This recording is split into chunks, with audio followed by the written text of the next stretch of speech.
You ever wonder what happens when a woman sleeps with 100 slaves in a single night, and by morning, they're all dead? No trial, no screams, no rebellion, just silence, and then death. Maybe you're listening to this at night, with the windows shut and a soft blanket pulling you closer to sleep. Maybe you're lying in bed in Lahore, or London, or New York. Or maybe you're curled up in a quiet room where no one knows you're awake. Wherever you are, welcome to this slow, strange corner of the past where myths hide behind candlelight and whispers echo through stone halls. Before you close your eyes tonight, let me take you to a forgotten palace in a city that doesn't appear on most maps anymore. The night we're talking about wasn't just any night. It was damp with recent rain. The sky smelled of wet earth, and the moon had sunk low behind silk clouds. Somewhere in the east, where domes glowed golden by day and burned with secrets, by night there was a woman. She wasn't a queen, not officially, but no one dared call her anything else. In the hallways, they called her the favored, the untouchable, or simply she. She didn't command armies or sign royal decrees. She didn't ride horses into battle or sit on a gilded throne. She ruled from the sheets one breath, one fingertip, one whisper at a time. And on that night, she made a request, or perhaps it was a command. 100 slaves. Beautiful ones. Young, strong, clean. Chosen not for their status, but for the shape of their lips, the clarity of their eyes, and the way their shoulders held tension like a drawn bow. They were bathed in oil, wrapped in white linen, and led through arched corridors lit only by oil lamps that flickered like memories trying to return. Not one of them was told why they'd been summoned, only that it was sacred. The palace had a ritual to perform, and so they stood in a line barefoot, confused and silent. One by one, the guards brought them through the doorway of a white room with no corners. It had no throne, no shrine, no weapon. Just carpets so soft they swallowed the sound of footsteps, and a smell faint and sweet like crushed rose petals. Hidden in wood smoke, she sat in the middle of it all, veiled in black silk, her back straight, her head bowed. She didn't speak, didn't look up, just raised one hand gently when the first slave entered. He stepped forward, then the second, the third. Each time, the same thing happened. The slave entered and didn't come out. No scream, no moan, just quiet. A kind of quiet that gets heavier with each passing minute. The guards waited outside, silent, fingers twitching. The hallway lanterns began to burn low. The night deepened, and still not a single slave emerged. Inside, there was no sound but the faint shifting of fabric, the occasional sigh, and the ever-present breathing of a woman who did not sleep. By dawn, every one of them had entered, and none had returned. When the final door opened to let in the light, what they found was unspeakable. 100 bodies, laid out gently, some still smiling as if dreaming, some with fists clenched, some with eyes wide open, staring at a ceiling they would never explain. No blood, no bruises, no marks of violence, just stillness. As if something had simply removed the idea of life from their bodies without disturbing anything else. And she? She sat in the center of it all, sipping from a small clay cup.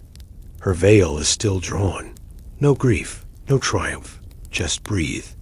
One slow, measured breath. Historians didn't like the story. Too strange, too sexual, too quiet. Some said it was poison. Others whispered of spells. Still others claimed the men had been invited to die, seduced into a willing end by a power they could not comprehend. Maybe it was the truth.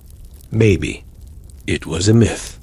But the records exist strange, half-burnt parchments in dusty corners of Forbidden's archives. The event became a footnote, a warning, a metaphor. But in that city, they still whisper about her. They say her bed was not a place of sleep, but a temple, and that she, in her silence, had asked the gods for something no man had ever dared, to prove that desire could be divine and deadly. And the gods had answered. But that is only the beginning, because what happened after the 100 deaths is far more chilling. And she didn't stop there. The next night, the doors were closed again. So let's keep listening, because the real secret is still behind the curtain, waiting for the right breath to blow it open. By the time the city began to stir, the air in the palace was already heavy with something unnameable. The kind of weight that doesn't come from grief or fear, but from a silence too large to ignore. And yet the silence was not broken, not by the guards, not by the eunuchs, not by the concubines who pressed their ears to their chamber walls, hoping for whispers. Even the birds seemed reluctant to sing near the palace that morning, as though something had shifted in the balance of the world. The chamber where the bodies lay was sealed off, not with locks or guards, but with ritual. Sand was poured in a perfect circle around the threshold. Clay amulets were nailed above the doors, each inscribed with ancient characters that no one in the modern palace could translate. A single incense stick was lit and placed outside, its smoke curling like a question that never found its answer. The woman, her name still disputed by scholars, did not emerge that day, nor did she speak. She sat, still veiled, in the chamber of death, surrounded by 100 bodies and an ocean of silence. She did not eat. She did not drink again from the clay cup. When night returned, she rose without a sound and walked to her bathing chamber, where warm water had already been poured into a marble basin. No one knew who prepared it. No one had dared ask. She removed her veil slowly, folding it with delicate hands that did not tremble. Beneath the veil, her face was ordinary. That was the strangest part. No divine beauty, no terrifying scars, no golden eyes or inked sigils, just a face. Pale, unpainted, and tired not with age, but with something older than time. She bathed in silence. The water turned pink, though there were no wounds. Then she emerged, clothed herself in a different robe, this time dark green, embroidered with symbols of fertility and death, and walked barefoot through the palace garden. The garden, a sacred place in the heart of the palace, had always bloomed, with medicinal herbs and wild roses. That night, the petals closed early, and the water in the fountains turned still. She walked to the center of the garden and sat beneath a fig tree that bore no fruit.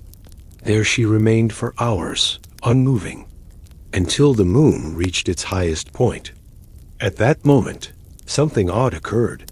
The earth beneath the fig tree cracked slightly, not enough to cause alarm, but enough to startle the gardeners who watched from afar.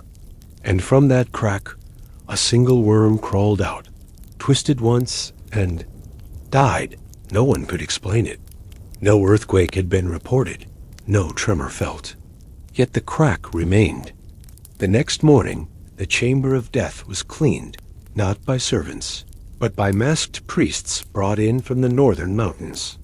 Their mouths were stitched shut, not with thread, but with wax. Their eyes were covered with cloth soaked in lavender. Oil. They did not speak. They did not weep. They performed a dance, slow, circular, echoing the old funerary rites of a lost civilization that once believed death could be soothed by movement. Then they left, leaving behind only a trail of ashes and 13 black feathers, which they placed in a perfect spiral around the woman's sleeping mat. Again, she said nothing. The palace officials began to worry. They had sent messengers to the king, who was away, fighting a war that would never be recorded in any book begging for instructions. But no reply came. The city began to whisper. Some said the woman had cursed the palace. Others believed she was a prophet, punishing the sins of the powerful. A few claimed she was no woman at all, but a jinn wearing human skin, feeding on the life force of the young. In the marketplace, rumors turned into songs. In the bathhouses, women began to tell each other not to look into a lover's eyes after midnight. And in the palace, the servants started refusing to clean certain rooms after sunset. Especially the one with the red floor, the room where the slaves had vanished. It wasn't blood, they said. Blood dries brown. This stayed red, always red. The strange thing was, none of the slaves had families who came asking. No mothers, no brothers, no lovers. It was as if they'd been plucked from the earth itself, with no roots, no past. Records of their names were smudged. Some entries simply read, "Property of the inner court." Others were marked with numbers, not letters. This was not unusual for the time, but it added to the unease. Then came the second night. This time, no slaves were summoned. Instead, 12 noblemen arrived, scholars, priests, and 2 generals. All were powerful. All were warned, and all insisted on seeing her. They entered the same chamber. The guards did not follow. The door was closed. For hours, nothing. Then, just before dawn, the door creaked open. Only one of the 12 emerged. His beard was white with dust. His eyes stared without blinking. He was naked, covered in ash, and he wept without sound. When the guards approached, he collapsed. Before losing consciousness, he whispered one word, "Womb." The others were never found. The room, once again, smelled of roses and smoke. And the woman? She had not moved from her seat. A green veil now covered her. Her hands rested on her lap. Her breathing was slow and steady. The surviving man was taken to the temple, where priests tried to cleanse his mind with chants and oils. He died 3 days later, smiling. A soft, empty smile. And so the question deepened. Was it lust? Was it power? Was it punishment? The palace decided to silence all talk. A proclamation was issued. The woman was to be left undisturbed. No visitors, no questions, no names, but stories. Don't obey orders, especially not stories that make the air taste strange and turn dreams brittle. Children began drawing her in the dirt. Poets, in secret, began writing verses about veils and death. And in the hills beyond the city, a blind man claimed he could hear her heart beating through the ground. He said it sounded like thunder wrapped in silk. And still, she remained, silent, still, waiting. And you, listener, still with me? Because the next night didn't involve noblemen or slaves. It involved something far worse, something born of the palace itself. And when it came to her chamber, it did not knock. The palace was old, so old that it had forgotten how many rulers it had served, how many ceremonies had been held under its domes, how many nights had passed without sleep. Beneath its floor tiles, beneath its storerooms and prayer alcoves and abandoned bathhouses, there was a level no longer spoken of. A lower floor. Not a dungeon, not a vault, just a place of forgetting. The archivists called it the Marrow. It was built before the palace itself, back when the city was just an outpost in a desert no map dares to draw. No light reached it, no prayers echoed there. It was the place where things that should not be known were sent to rot.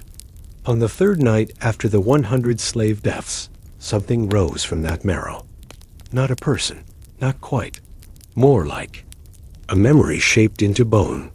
It did not climb the stairs, it appeared.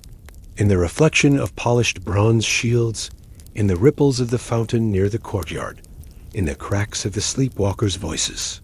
No one saw it, yet everyone felt it. Candles trembled. Cats refused to enter certain halls. And birds perched outside the palace walls flew away without sound, leaving their nests behind. In the hall of echoes, a mirror cracked without being touched. In the kitchen, A pot of lentils boiled over, even though the fire beneath it had gone out.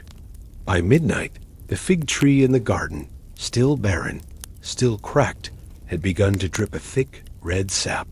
It smelled faintly of iron and apricots. No one went near it. That was when she rose. Not quickly, not with drama. She simply stood, barefoot, and walked out of her chamber, through the hall of dead candles, past the guards who bowed without knowing why.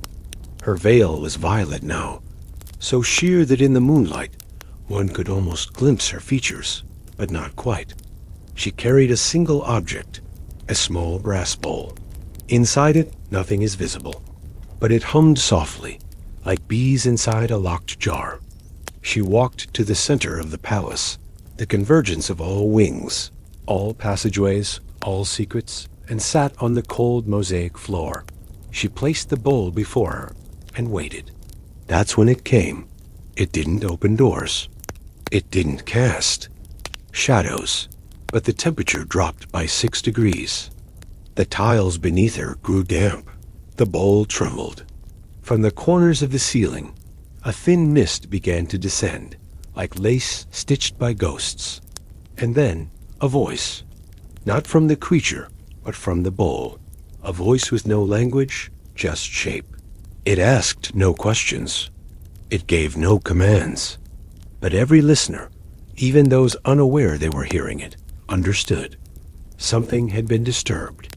The deaths of the 100 were not an accident. They were not isolated. They were part of a bargain, a ritual. And the time to collect had come. The woman did not flinch. She lifted her veil.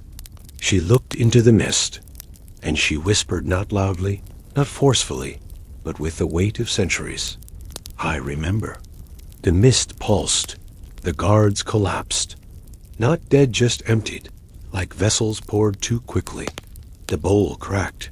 From its center, a small black feather rose, spinning like a falling star. It landed on her open palm. She closed her fingers around it, stood, and walked away. Behind her, the mist evaporated. The floor was dry. The temperature is normal. The guards blinked and rose, unsure why their knees hurt. Nothing had happened. They told each other. Must have been the air, or a strange draft.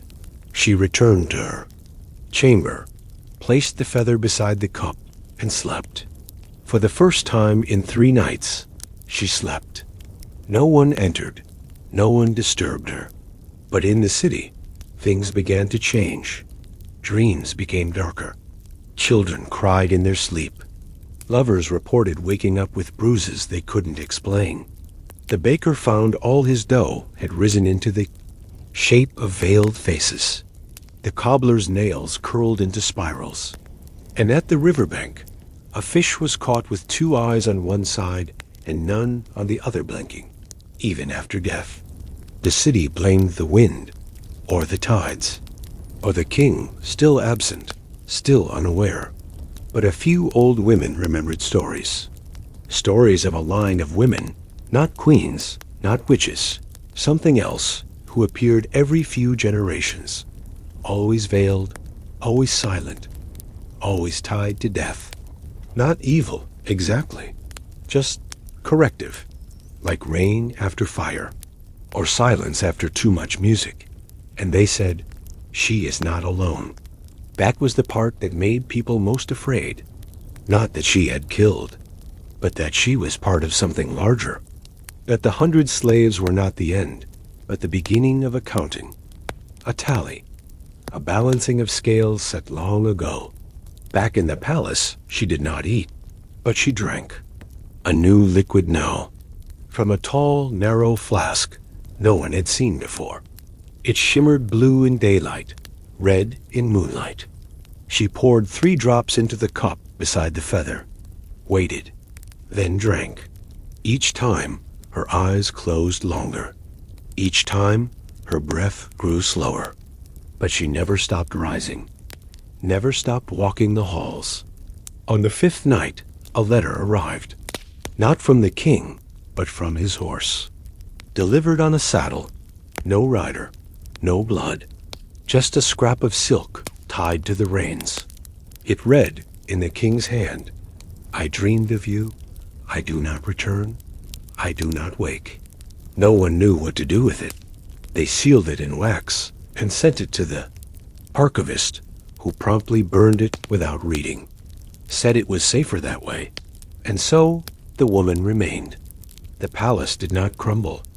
The people still ate, but everyone walked quietly, laughed less, touched less, and every night someone would count to 100 before sleep and pray they weren't next.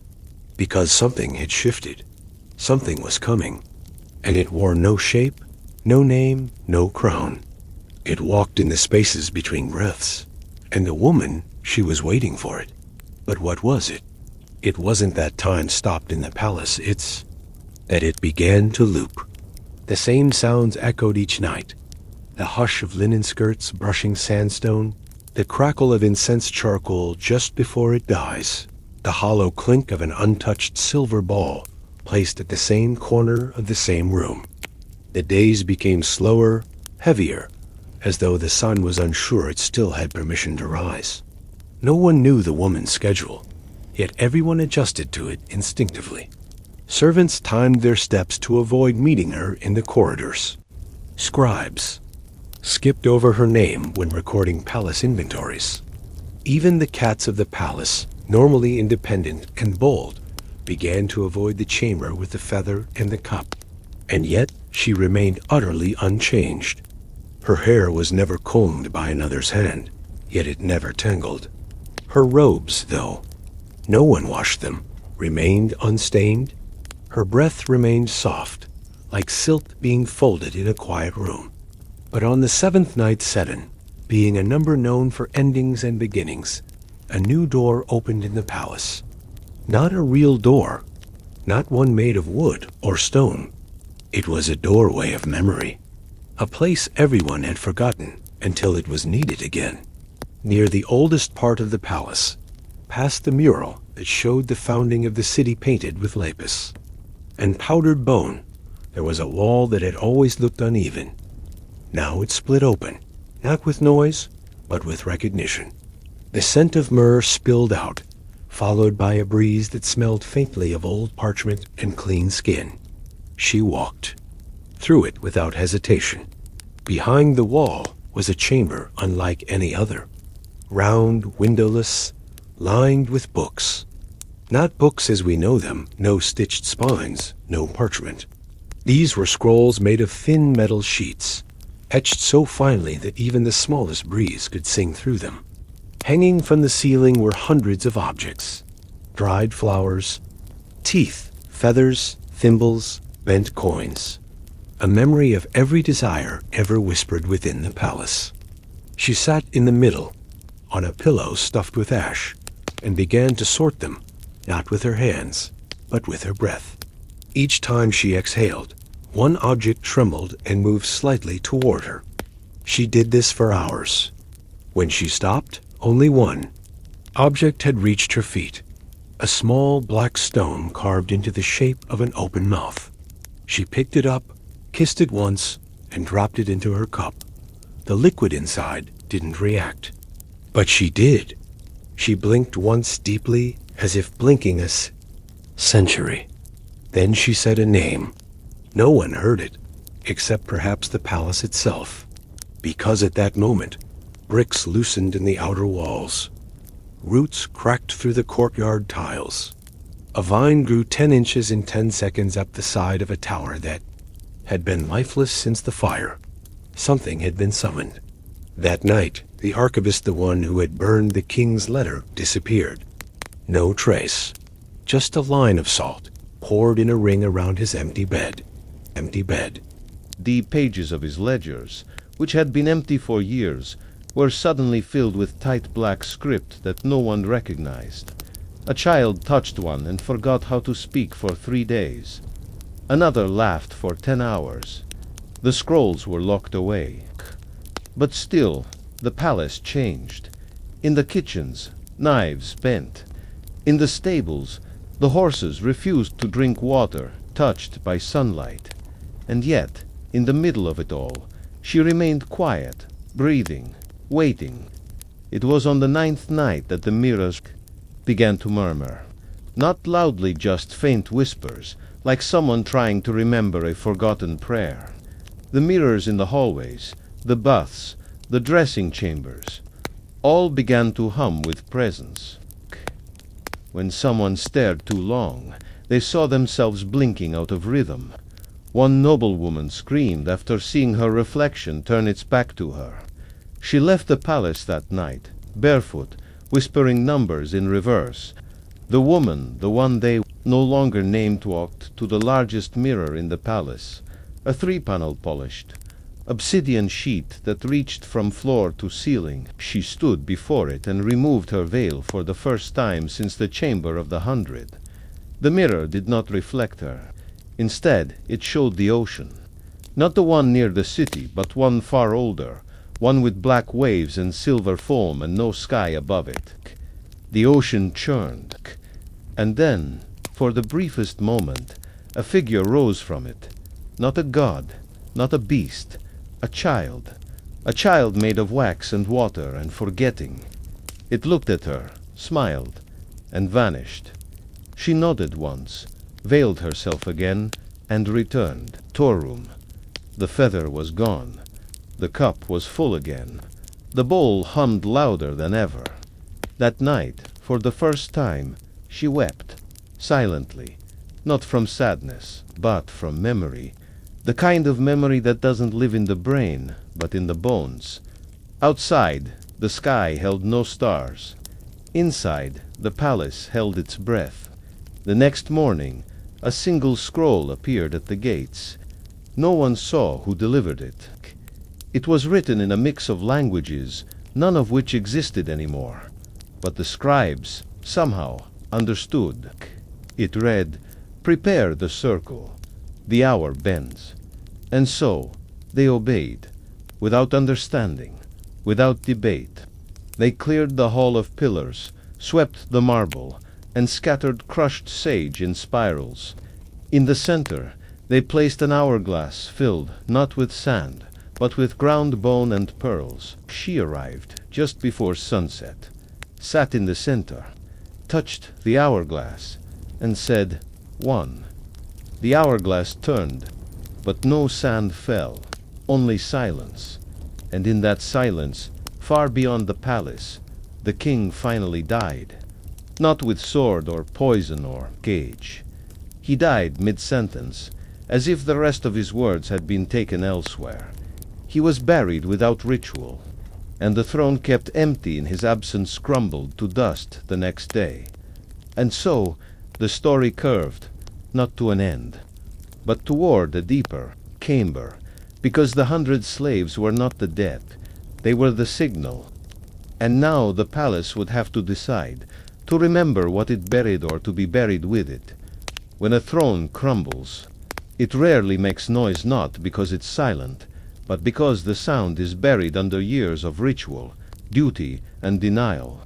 So, when the king's seat turned to dust the day after his death, the silence that followed was not from Shokit, was from recognition.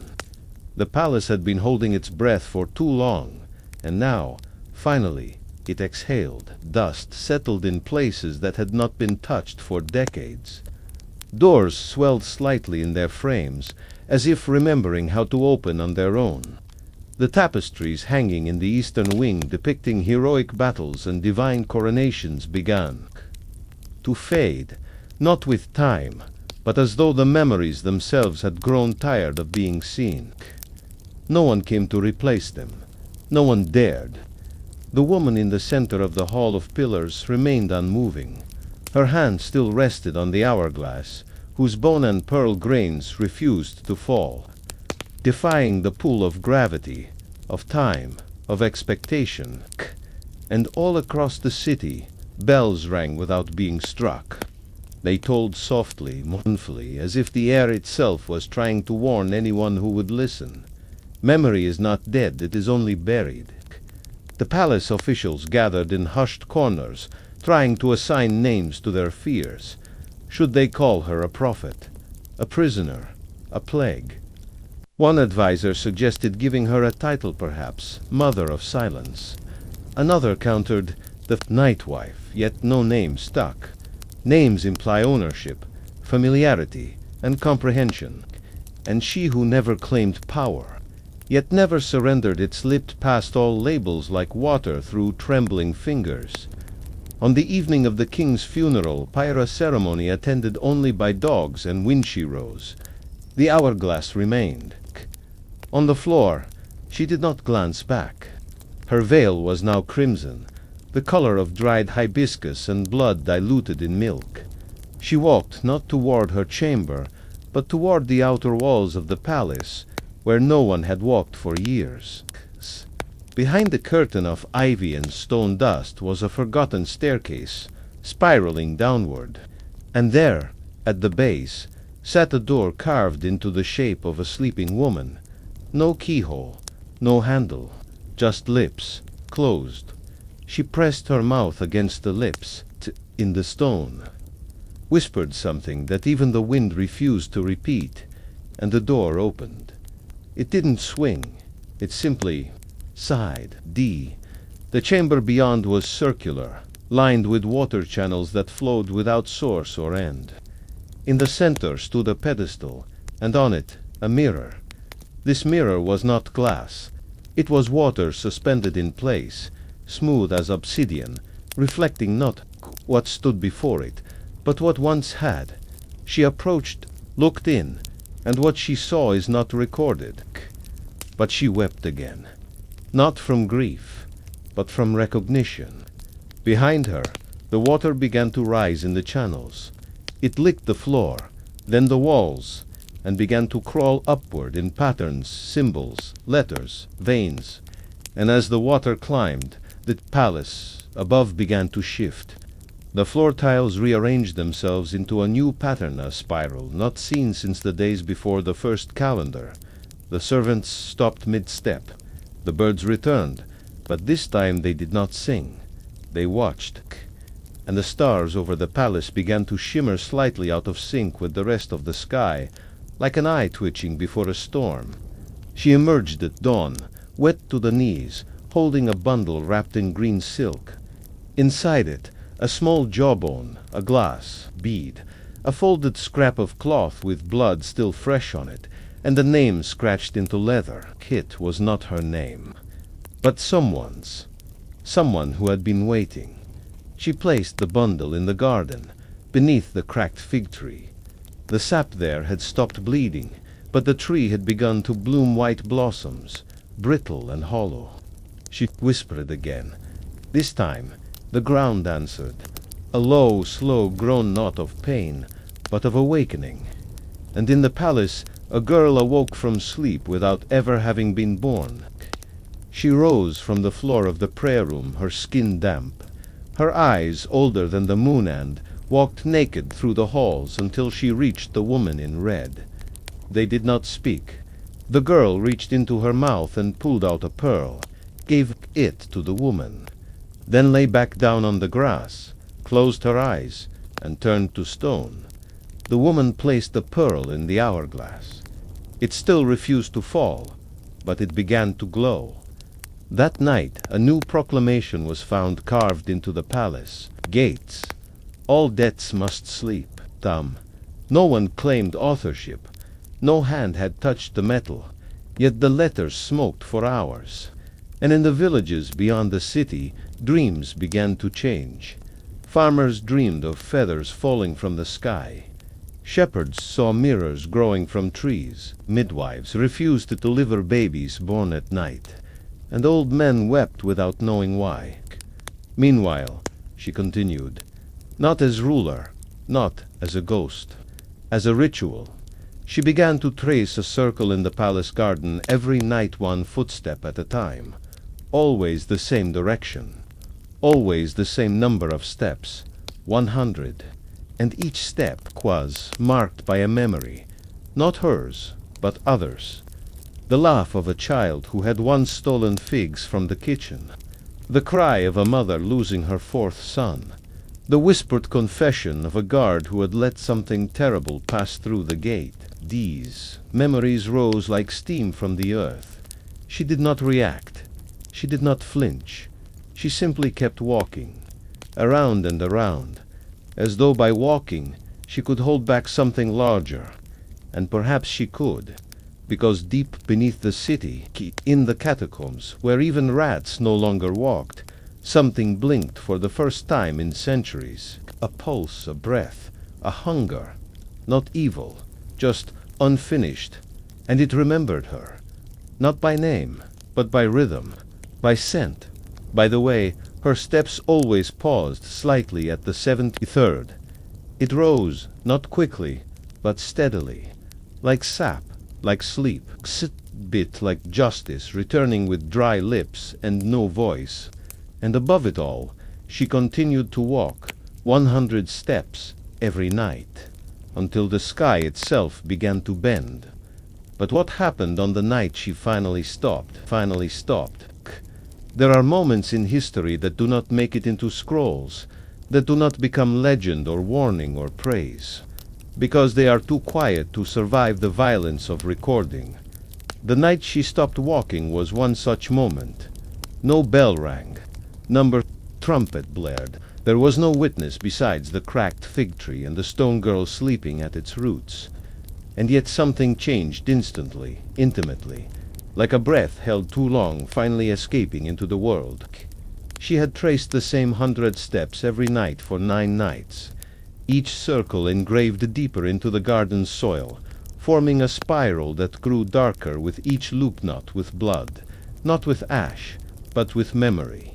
By the 10th night, the ground had become soft under her feet, as if it had begun to forget how to resist her weight.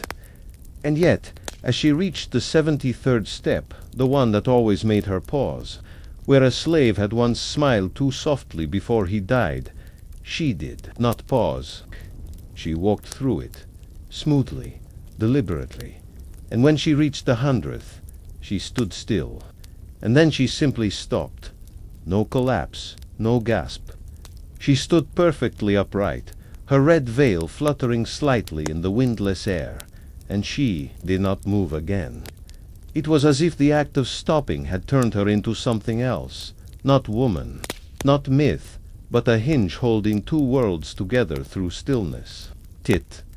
That night, the palace dreamed, not the people, not the walls, the palace itself.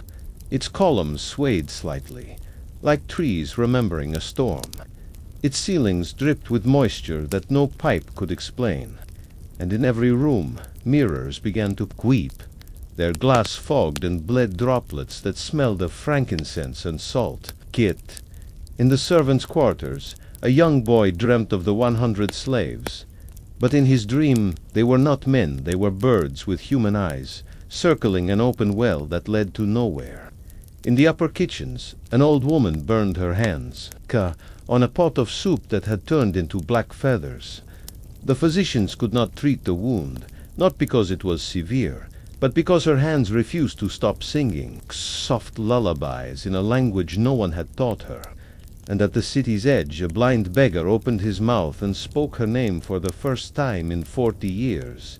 He died smiling. His last words, "She has chosen to stay." That same night, in the chamber beneath the palace, the thing that had begun to stir reached its threshold. It had no body, only shape, no face, only direction. But it knew her. It remembered the chamber where 100 bodies had lain in rows like fallen candles. It remembered the scent of the oil on their skin, the sound of their final sighs, the pressure of their knees against the floor before they rose one last time. It had not mourned them. It had not created them. But it had been waiting for what they meant. And now the meaning had arrived. The spiral she had walked was not a ritual, it was a lock. And now it was undone. The moment she stopped, the air under the palace thickened. Not hot, not cold, just heavy like the breath of something enormous waking up in a room too small. The floor beneath the hourglass cracked in 7 places, each shaped like a root. The stone girl opened her eyes not to wake, but to see. And the fig tree bore a single fruit, black, soft, warm as skin. The woman reached up, picked it gently, and placed it in the bowl that once held the feather. It hissed, then dissolved. In the inner sanctum, where even the king had never dared to enter, the walls began to pulse. Light bled through the cracks in the shape of hands reaching out not to grab, but to remember. It was then that she did something no one expected. She spoke. Not softly, not aloud, but her voice entered every room like incense soothing, unfamiliar, ancient, she said. The 100 were not a sacrifice. They were a map. And with that, the spiral on the garden floor vanished, as though it had been walked not on soil, but on water. The garden exhaled. The vines curled backward. The sky shifted 3 degrees to the left, and time bent. In the city, people found themselves standing in rooms they had not entered. Bread was half-eaten that had never been baked. A man opened his hand to find a ring he had lost as a child. A woman's hair turned, the color it had been at 17. And in the temple, the candles lit themselves and spelled a name in flickers. Not hers, but someone else, someone returning. The archivist, long thought dead, was found seated at the edge of the dried-up fountain, scribbling symbols into the stone with his fingernails. He would not speak, but the symbols translated to, "Prepare the second chamber." No one knew what that meant, but the woman did. She returned to her chamber, not the one of silks and cushions, but the small stone room where she had first arrived, before the palace was built, before language had hardened into history. There she knelt, opened the floor tile, removed a seed. It was shaped like an eye. She placed it on her tongue, let it dissolve, and as it vanished, so did the shadows across the palace. They fled not from fear, but because they were no longer needed. She had become shadow enough. Outside, the stone girl crumbled. The fig tree sighed, and the city fell into a sleep that would last 3 days and 3 nights. No one would wake. No one would eat. No one would die. And yet the clocks ticked, gone. When they finally woke, nothing was remembered, except her, always her, walking, stopping, standing still in a garden where history paused to breathe.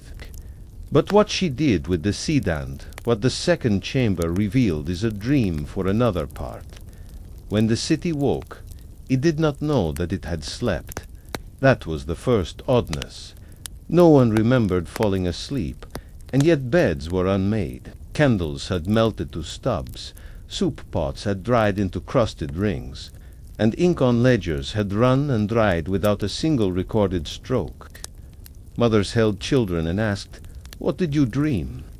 Only to be answered with blank stares, or, more unsettlingly, smiles that were too old for such young mouths. The air felt cleaned, not of dust or scent, but of noise, as if all the chaos of the world had been swept into a jar and hidden behind a locked door. Even the birdsong was hesitant, as if testing the atmosphere for weight. And in the center of it all, the palace stood just as it had before, and changed, untouched, but deeply, unmistakably different. The woman who had once walked a spiral and turned time with her silence was no longer in the garden. She had disappeared the moment the seed on her tongue dissolved, leaving behind no body, no robe, no veil. Only a single breath trapped in the cup, still resting beside the old feather, now faded to gray. That breath vibrated faintly, like a note struck too low to hear. And though no one could explain it, the palace servants began avoiding the chamber entirely. Mirrors now showed only reflections from a second ago, always slightly behind, like memories that were too slow to keep up. Dogs refused to cross thresholds. Cats sat in corners, watching things that had no shape.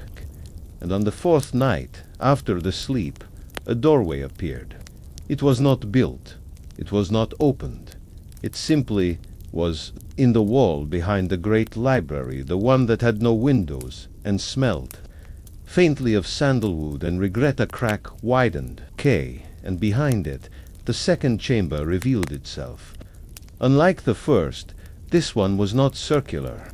It was triangular, formed of dark red stone that pulsed faintly with heat, as if remembering a fire long gone cold.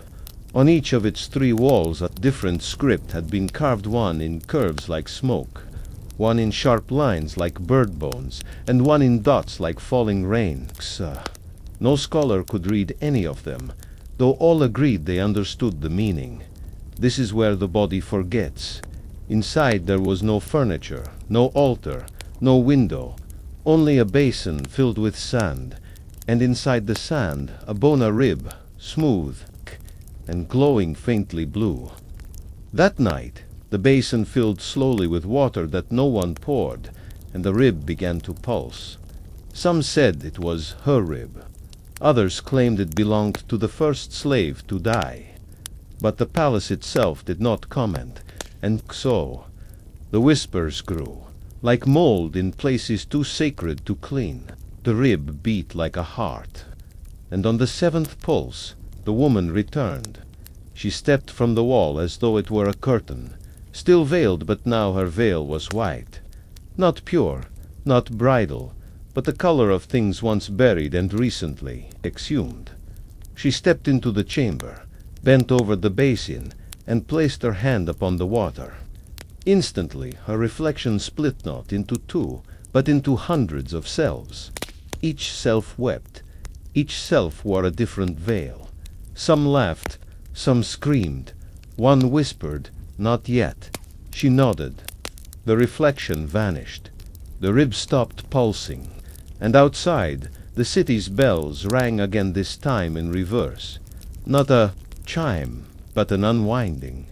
People forgot their dreams, then forgot they'd forgotten. Time did not move backward, but it began to hesitate. Traders missed days. Lovers repeated the same kiss, the same fight, the same sigh. A baby born on Tuesday was stillborn on Sunday. Historians tried to write it down, but ink turned to water. The moment it touched parchment, the archivist, now permanently seated beneath the fountain, began scratching maps into his skin, maps that bled but did not hurt. When asked where they led, he whispered, to where she buried the hour. Meanwhile, Key in the chamber. She spoke once more, this time, only 4 words. "It is almost ready." The walls shuddered, but did not fall. The water turned from clear to silver, and the rib dissolved. What followed was not visible, but it was felt. Beneath the palace, a sound like a child's laugh echoed through a corridor no one had built. Trees in the garden leaned slightly away from the chamber's direction.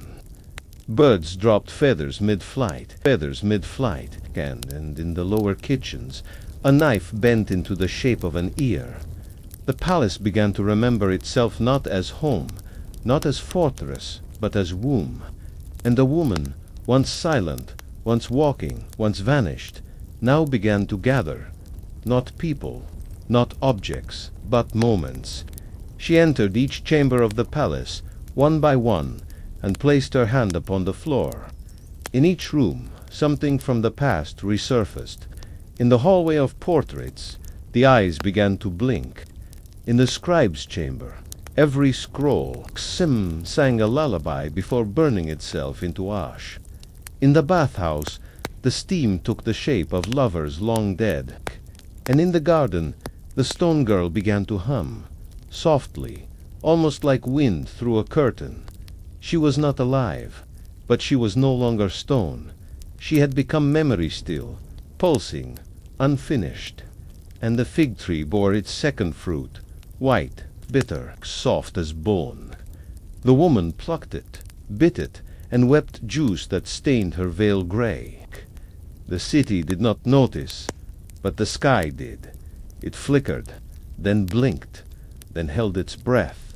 For a moment there were no stars, No clouds, just a single red thread stretched from one horizon to another, and across that thread walked a child barefoot, bleeding, smiling. No one else saw him, except the woman. She bowed her head and whispered, "Come slowly." The child kept walking, and beneath his feet the palace began to vibrate, not with fear, but with inevitability, because something was coming now, not her death, not her power, but her purpose, the one no one had guessed. And when it arrived, it would not knock, but we will open that curtain. Certain sounds belong only to dreams. The sound of silk folding under water, of a door closing in reverse, of a breath taken by someone who no longer has lungs. On the night the child walked across the red thread in the sky, these were the sounds that slipped into the palace, curling like smoke beneath doorways and the fingernails of sleepers. The palace did not stir. It listened, not like a human listens, not like a human listens, not with curiosity or confusion, but like a grave listens to footsteps. And somewhere within that listening, the woman moved again. Her veil now stained gray from the second fruit, her hands slightly wet, her voice quieter than ever. She walked not with ceremony, but with certainty. She carried no object, no cup, no bowl, no seed, only her breath, which by now had become something more than air. It had weight, shape, memory. As she passed through the garden, the fig tree groaned softly and dropped a single leaf, its veins shaped like the word wait. She did not pause. The stone girl had gone silent again. Her humming paused mid-note, mouth open in a half-sung vowel. Beneath her, the ground had split just slightly, as though the earth had begun to exhale from the inside. But she walked past it, barefoot, her steps leaving no prints in the dust. Instead of returning to the known chambers, she walked toward the palace's oldest walla place, so forgotten it no longer held stone but only suggestion, a wall remembered only by the wind.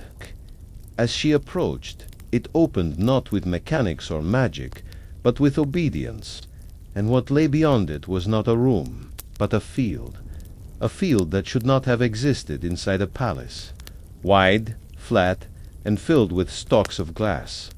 Each stalk hummed a different note. Together they formed a chord that never resolved, and in the center of the field stood a bed, the same bed where the 100 slaves had once been led, except now it was empty, except now it pulsed. She did not approach it, not yet. Instead, she walked the edge of the field, brushing her fingertips along the singing stalks. Each one vibrated under her touch and went silent, as if recognizing her and yielding. Slowly, the whole field fell into silence except the bed, which kept pulsing, quietly, rhythmically, like the heart of a creature too large to be seen all at once. When the last stalk fell silent, she turned to face it. For a moment, nothing happened. Then the bed exhaled. Not smoke, not wind.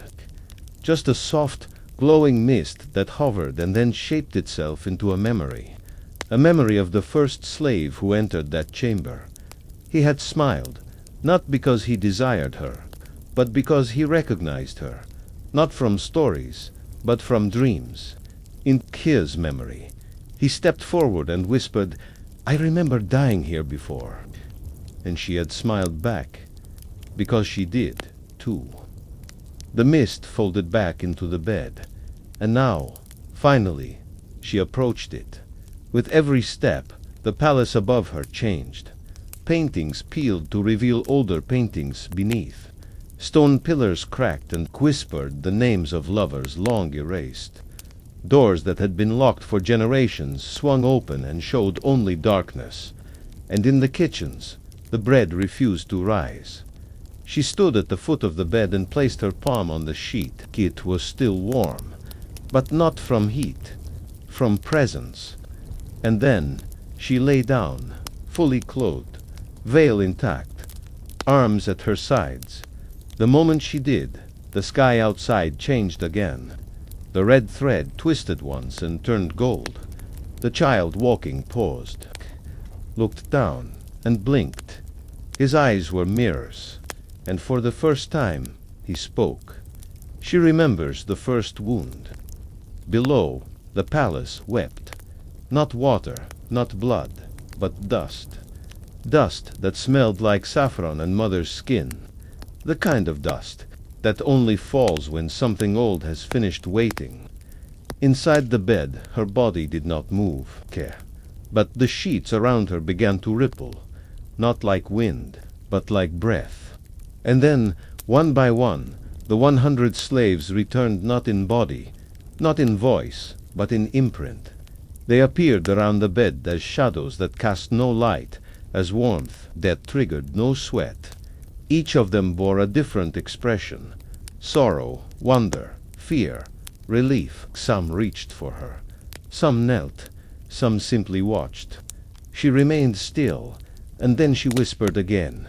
Not words, not even sound, just rhythm. And in that rhythm, the bed glowed. The field of glass stalks burst into light. Each stalk lit with a memory, a kiss beneath a fig tree, a knife dropped in guilt, a footstep taken in defiance. And then the glass shattered silently. The shards rose into the air and formed a dome over the bed. A second skin, a cocoon of memory and ash.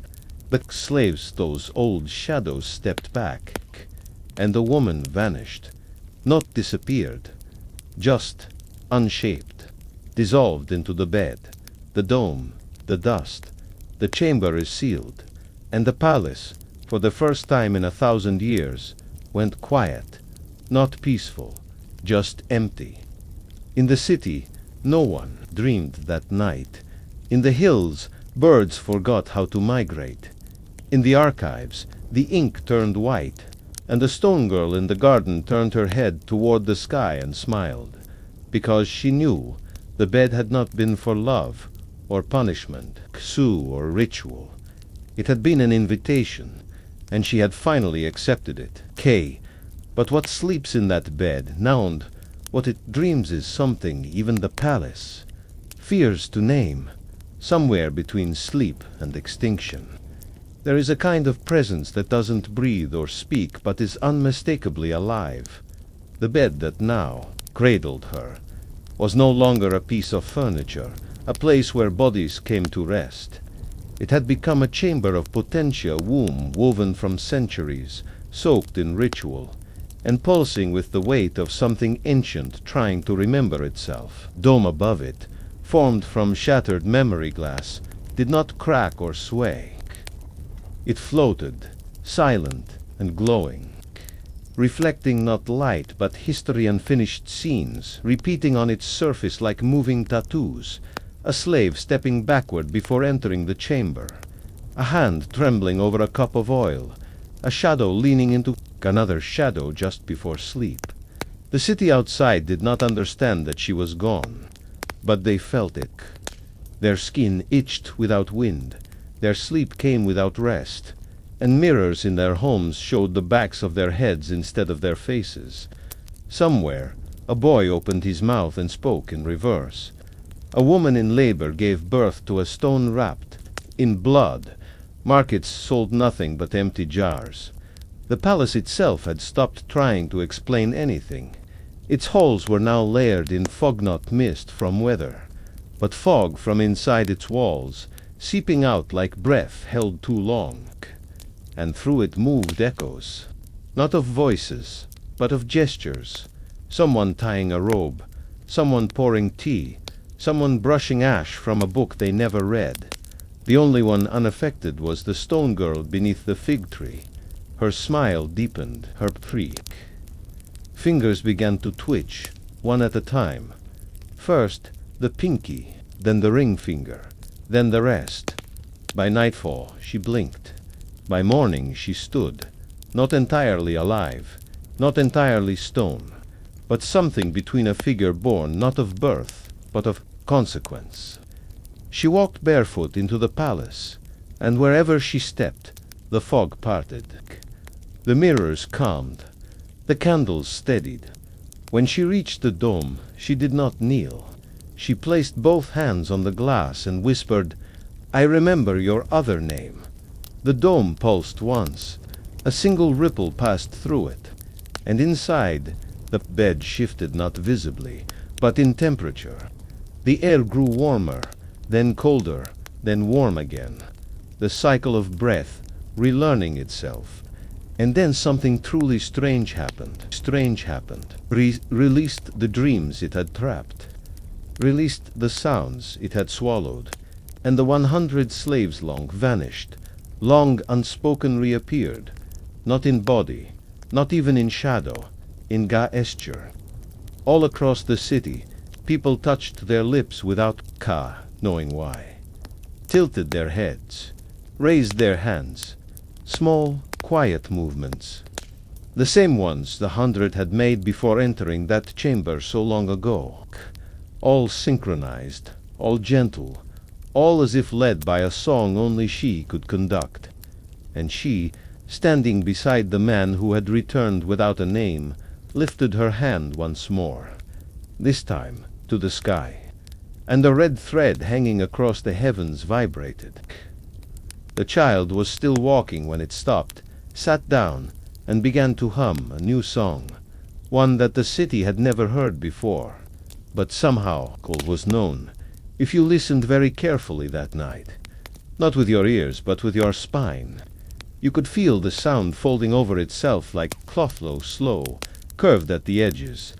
It wasn't a melody in the way songs are made by people, but a shape made from memoria, hum, older than language, vibrated into existence by a child who sat cross-legged on a golden thread stretched across a sky that had forgotten its stars. Below, in the lake where the dome had dissolved into breath, and the woman now stood beside the man who had no name. The surface rippled outward in spirals, each ring etched with words no one had taught. They weren't inscriptions. They weren't symbols. They were sensations. The way lips part before a confession. The way knees buckle at the edge of grief. The way skin tightens when a lie becomes too heavy to carry. The woman's face remained still. Not blank still. A deliberate kind of stillness, like a flame choosing not to flicker. The man looked at her only once, then turned his gaze to the lake, as if to remind himself that she didn't need witnesses, only witnesses willing to forget themselves. Round them, the palace began to shift again, but this time the change was internal. Columns breathed, walls wept salt. The arches that once held triumphal banners now hung heavy with veils of air. The palace was not collapsing. It was becoming the shape it had always been, hiding beneath layers of history and utility. The courtyards lengthened into spirals. The corridors became rivers of dust, flowing without direction. The throne room, long sealed, long hollow-cracked, opened like a fruit, revealing not a seat, but a circle. In the center, a small pit, and within it, a mirror of water, not reflecting light, but absorbing it. The same water that once made the dome, the same water that had once hummed in a bowl. A mirror not for vanity, but for reckoning. And above it all, the sound continued. The child on the thread hummed, as if every breath was an answer to a question the world was too tired to ask. And then the people in the city began to remember things they had never experienced. A baker recalled kneeling before a woman veiled in red and handing her a ring made of ash. A widow saw herself brushing her lover's corpse with a feather and placing it inside a box of folded cloth. A blind man recited, without pause, the ingredients of a perfume used only in the palace's inner court 300 years earlier. The song was not triggering a memory. It was revealing the places where memory had once been buried in exchange for order, and those buried pieces began to rise. In the village square, a well bubbled over not with water, but with tiny black beads, each no larger than a teardrop. A child scooped one up, placed it on his tongue, and spoke in two voices at once. In the farthest hills, a shepherd found one of his goats weeping, not bleating. weeping tears shaped like letters. Back in the palace, the woman stepped into the lake and began to sink, not drown, not vanish, just descend, slowly, like someone walking down into the throat of a remembered promise. The man did not follow. He waited. Above the lake, the ceiling peeled away, layer by layer, revealing older ceilings underneath. Frescoes painted over again and again emerge, scenes of sacrifice, of sleep, of touch. In one, a woman held 100 strings, each tied to the wrist of a man walking toward a door made of bone. In another, a child sat on a throne surrounded by dead birds. In a third, the same bed appeared again and again, except each time it was smaller, and she was inside it older. He looked up at the art, not surprised, just sad, as though the truth had always been beautiful but not kind. By the time the woman reached the bottom of the lake, the water had turned clear, then golden, then finally translucent as glass. She did not breathe. She did not need to. Beneath her feet, the seed the one shaped like an ear had rooted, not into soil, but into time, and from it grew a tendril that shimmered, reaching into nothing. She touched it. It recoiled, then reached again, then wrapped around her wrist. She said a single word, "Begin." The palace responded. With sound, yes, but also with movement. Statues that had long stood in alcoves turned their heads to look toward the lake. Bells that had rusted into silence shook off their decay and rang 3 times, then cracked. The fig tree in the garden bore a third fruit, black and gold, soft as breath. The stone girl, now fully fleshed, fully present, took it and walked toward the throne room, her steps leaving behind footprints that glowed and then vanished. When she entered, she did not kneel. She stepped into the circle at the center, placed the fruit into the pit of the mirror, and waited. The mirror absorbed it. The water turned black, then gold. Then it sang, a single note sharp, clear, final. At that moment, the child in the sky stopped humming. He stood, looked down, pointed, and vanished. The thread turned to smoke. The sky stitched itself shut. And below, in the lake, the woman rose, not through the water, through the reflection. She emerged, not wet, not cold. She emerged holding the tendril like a scepter, her eyes glowing not with light, but with decision. She walked out of the lake. The man bowed. The walls bowed. The air bowed. She did not speak. She raised her hand and pointed to the throne. Krum. The girl was waiting. The mirror was waiting. The palace had become a mouth, and it was ready to speak its first truth in 1,000 years. But what does that truth sound like? There is a kind of silence that doesn't come from the absence of sound, but from the presence of too much truth, so much that the air itself becomes heavy, not with gravity, but with listening. As the woman emerged from the lake, the tendril wrapped around her wrist, pulsing faintly with gold veins. She moved like someone carrying a name too sacred to say. The man bowed. The stone girl waited. The mirror had swallowed the fruit, and the throne room, long emptied of judgment or ritual, had grown into something entirely different. Not a room, not a hall, but a threshold between what had been and what would now no longer remain hidden. The walls of the palace trembled not from fear, but from anticipation. Not a single wind moved through the arches, and yet every curtain lifted as if to witness. The woman crossed the threshold into the throne room and stood in the center of the circle, where the pit had once been only symbolic, but now held the mere black gold, vibrating like a breath just before it becomes a cry. She knelt in reverence, but in alignment placed her palm upon the water. Instantly, it flared white, not with heat, but with memory. Not hers, not the palace's, but something older, something that had watched the world long before cities had stones, to stack. Images swirled across the surface, not in order, but in truth. A boy laughing while holding a bowl too large for his hands. A girl dragging a stick through sand as if drawing a map no one else could read. A woman dancing alone under a tree that never bore fruit. A man whispering into another's ear and both forgetting what had been said the moment it ended.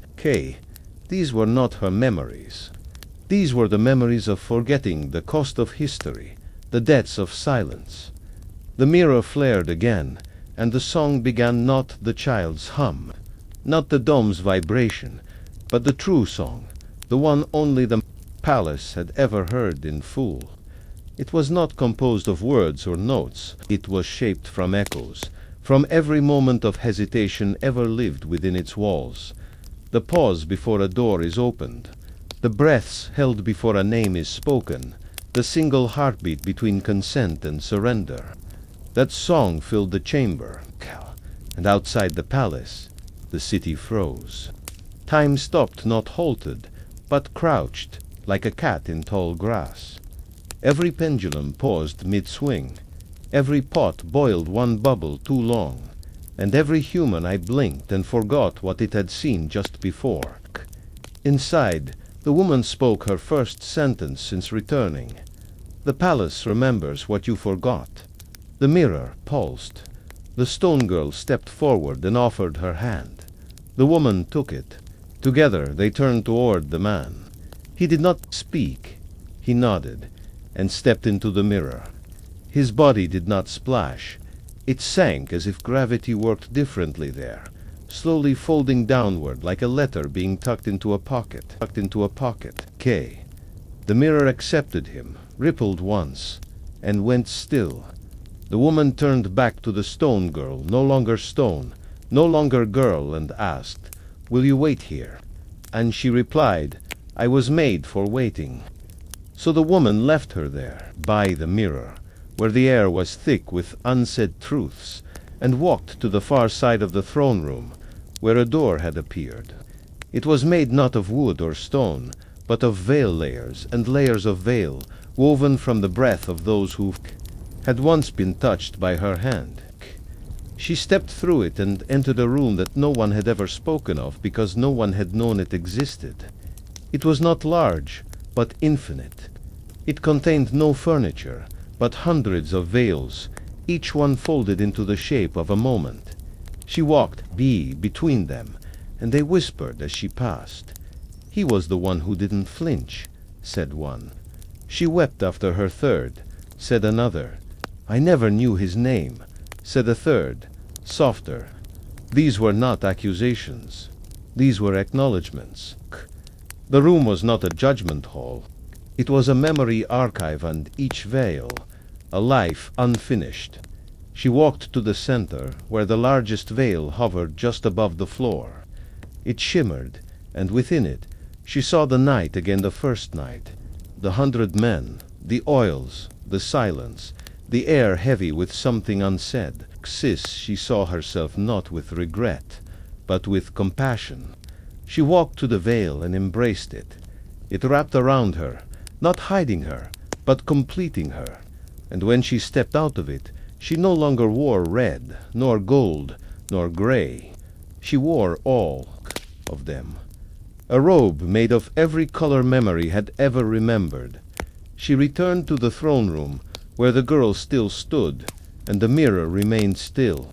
She sat at the edge of the circle and said, "Now we speak." And the palace listened, with its walls, its roots, its dust. The story poured from her lips, not in language, but in understanding, of why the slaves had died, of how they had lived, of what had been promised, of what had been broken. She told the story not as a confession, not as a performance, but as a restoration. The words moved through the palace, painting every room with what had been missing. The kitchens remembered laughter. The baths remembered hands washing each other gently. The libraries remembered the scent of a book unopened for too long. And the garden now, blooming with white fruit, remembered love. Not desire, not control. Love. Simple, terrible, beautiful. The girl listened, then spoke one sentence. "What do we do with it now?" And the woman replied, "We let them return. Not from death, not from punishment, from silence." The mirror rippled. The man rose, not wet, not broken, not healed, just returned. His eyes held something new, not memory, but permission. And the room fell quiet again. Not the silence of waiting, the silence of readiness. There is a kind of return that does not require footsteps or open doors. When the man stepped out of the mirror, it was not his body that emerged, it was his meaning. He had entered without name, without history, and come back with a presence that filled the air like a scent forgotten for years, but instantly recognizable once encountered. He did not look at her, nor at the girl, nor at the throne room that still thrummed softly like a heart beneath stone. He looked inward, toward something none of them could see, an echo coiled around his ribs, waiting for his breath to untangle it. And slowly he exhaled. That one breath changed the temperature of the entire palace. The candle flames tilted toward him. The ceiling pulled 1 inch higher, and in every hallway the dust shifted slightly, as if it had finally decided which direction time was flowing. The woman sat at the edge of the mirror circle, robed now in the layered fabric of memory. Neither queen nor priestess nor ghost, but something more dangerous, someone fully seen. The girl stood nearby, still holding space between past and becoming, her silence not passive, but like soil just before planting.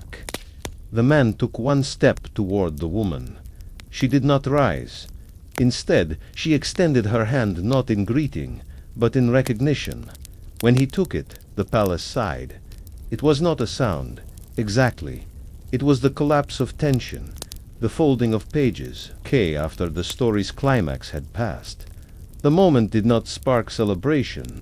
It brought stillness, as if every piece of the palace, every carved lintel and ash-smeared corridor, every echo of every cry and whisper and breath had been waiting for this single gesture. She pulled him into the circle. They stood together at its center, surrounded by the mirror's now stilled water. Girl watched without blinking. The mirror, silent once more, reflected nothing, not even them. The room seemed to vanish into itself, and for a long moment there was only breath. Then she said, softly, "Do you remember why you stayed behind?" He nodded, "Because you asked me to." "Do you remember what I gave you?" "Not then," he said. "Now I do." She released his hand. "Then give it back." He placed his palm over his heart, closed his eyes, and from his skin drew out a single thread red, thin, warm. It glowed slightly. It trembled, and when it touched her open palm, it unraveled like a ribbon soaked in music. She inhaled it, her eyes closed, and her robe shimmered brighter, threads rearranging themselves to accommodate the return. Something had been restored, something invisible, but immense, and far above, beyond ceilings and domes and clouds. The stars finally blinked in unison as if agreeing that the balance had shifted. Below, in the garden, the fig tree sighed again. Its branches dipped low to the ground, and the 4th fruit formed smaller than the rest, pale, wrapped in a sheath of tiny thorns. No one touched it. Not yet. Back in the throne room, she stepped back from the man, not distancing herself, but creating space for something else. She raised both hands not dramatically, not for show, and whispered, "Bring them." The mirror brightened. The floor beneath the palace began to pulse, and one by one the gestures of the 100 returned. Not their bodies, not their faces, their gestures, the specific, sacred ways their hands had moved just before death, one covering a mouth in laughter, one reaching upward in surrender, one pressed to a chest as if holding in a secret. These gestures rose from the mirror like smoke, drifted across the room, and began to circle. Each hovered for a moment, then folded into the walls, into the stones, into the breath of the air. They were not being erased, they were being absorbed. The palace was taking them in not as relics, but as rites, recognizing them not as lost, but as foundational. And then, without warning, the mirror shattered, not explosively, softly. It fractured into 1,000 perfect shards, each one falling slowly, floating like feathers. Where they landed, they melted into the floor, leaving behind ripples of gold. The circle vanished. The floor turned dark, smooth, reflective. Not a mirror anymore, a memory pool. She looked down at it, saw not her reflection, but a corridor none of them had walked before. She looked at the man. He nodded. The girl stepped forward. "Keyhole needs someone to stay behind," she said. The woman nodded. "That was always your role." The girl stepped into the center of the new floor. The memory pool shimmered, then stilled.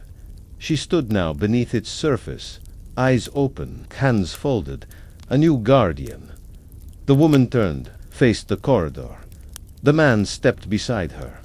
Together, they walked forward. With each step, the corridor built itself. Walls formed from past silences, light from unsaid names, floor from footsteps never taken. The further they walked, the less the palace looked like itself. The walls were now soft, breathing. The air tingled, thick with unspoken history. They reached the door. Not grand, not even large. Simple, wooden, unadorned. She placed her hand on it. "Beyond this," she said, "is not where they died. It's where I sent them." "Why?" he asked. "Because no one believed they were worth remembering. So I hid them where only memory could reach." She opened the door. Inside a field of beds, 100 each unmade, each waiting, and on each a gesture, still hovering. So she stepped through the doorway. The man hesitated. "Will I leave again?" She looked back. "Not unless they ask you to." And together they entered. But what they found inside, they say, true silence is not the absence of sound, but the full presence of meaning with nowhere left to hide. When the woman and the man stepped into the field of 100 beds, it was not quiet because nothing stirred. It was quiet because everything was listening. The air was thick with anticipation, not fear. The beds, arranged in 10 rows of 10, were not made of wood or stone or even cloth. They were made of suspended memory, woven from gestures, breath, and the spaces between heartbeats. Each bed hovered an inch above the ground, unmoving yet alive, like leaves held mid-fall by the patience of time itself. On each bed, something hovered, an echo of a body, not a ghost, not a soul, but a curvature in the air that suggested a spine once curved in sleep, fingers once curled in desire or dread, a throat once opened for a name that was never allowed, to be said aloud. The woman walked slowly between them, her robe brushing softly against the edges of these preserved gestures, and as she moved, the air changed. With each step, the shapes on the beds grew more defined, not into faces, but into impressions, the warm dent of a collarbone, the familiar dip of a shoulder, the arch of a foot that had walked barefoot through too many corridors. She stopped at the first bed. The man stood behind her, his eyes unfocused, not because he was confused, but because too much remembering happens behind the eyes, not within them. She placed her hand above the bed, not touching, only hovering, and exhaled. From her breath, a shimmer emerged. The moment just before the first one stepped into her chamber all those nights ago. The way he hesitated, the look he gave the guard.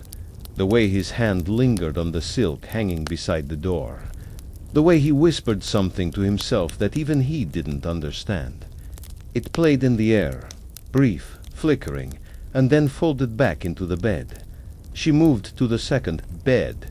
A different memory. The way he removed his shoes. Slowly, with reverence. Not because he had been told to, but because he had grown up in a home where nothing sacred could be approached with covered feet. These men had not been volunteers, but neither had they all been victims. Each had entered with a story, and each story had been interrupted caught mid-chapter, hidden beneath the surface of one terrible phrase. They all died by morning. See, but that was not quite true. She moved on, bed by bed, unlocking the moment before, the true memory what they carried with them into her chamber. Some had arrived with longing, not for her, but for release. Some had arrived with curiosity, some with shame, some with love, many with silence. And she had taken it all, not into herself, but into the palace, into the floor, the air, the rituals. The cost had been unbearable, but she had paid it anyway. The man followed behind, growing quieter with each bed, until his lips stopped moving. She reached the 30th bed. Here, the echo was stronger, a gesture of defiance, a jaw clenched, a fist half-raised. She lingered. This one had fought. Not her, himself. The memory trembled. He almost broke it. She whispered. The veil, the man asked. No, the bargain. She moved on. The beds were not arranged chronologically. They were arranged by rhythm. She knew the order not sit with her mind, but with her breath. At the 47th bed, she hesitated. This one had whispered her name, not out loud. Internally, repeated it like a prayer. A name she hadn't heard since she was still whole.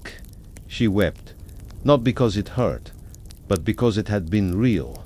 She had been seen not as a role, or a myth, or a mechanism, but as a person. At the 60th bed, she sat the echo above it, pulsed faintly, as if unsure. He never made it inside, she said. He died outside the door. Why is he here, then? The man asked. Because his death was caused by proximity. He was close enough to be transformed. By what? By expectation. They stayed there for a while, breathing, listening, letting the shape above bed slicker and rest.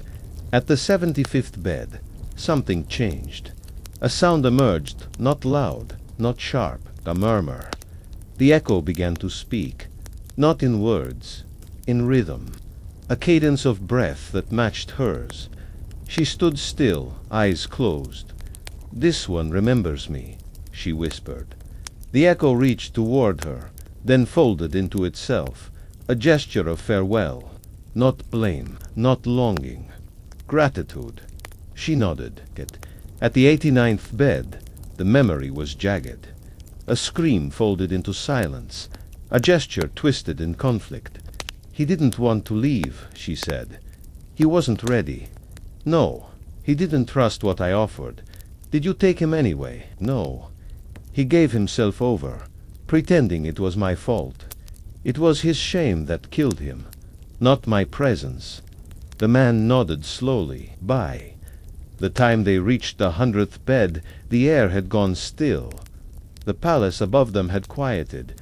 The girl in the mirror had knelt. The fig tree had dropped its fourth fruit into the soil, where it hissed once and melted. The 100th bed held no echo. It was empty, clean, untouched.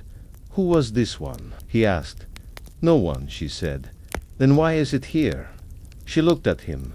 Because one day someone will come willingly, not chosen, not summoned, not sacrificed, just curious. And what will happen then? That, she said, is why I'm still here. She placed her palm above the bed, then placed her breath into it, sealing it. Let this one wait, she whispered. And with that, The beds sank slightly into the floor, into time, into completion. Their gestures remained in the air, like perfume, like smoke. But the stories had been acknowledged. That was all they ever asked. The man turned to her. "Are we done?" "No," she said.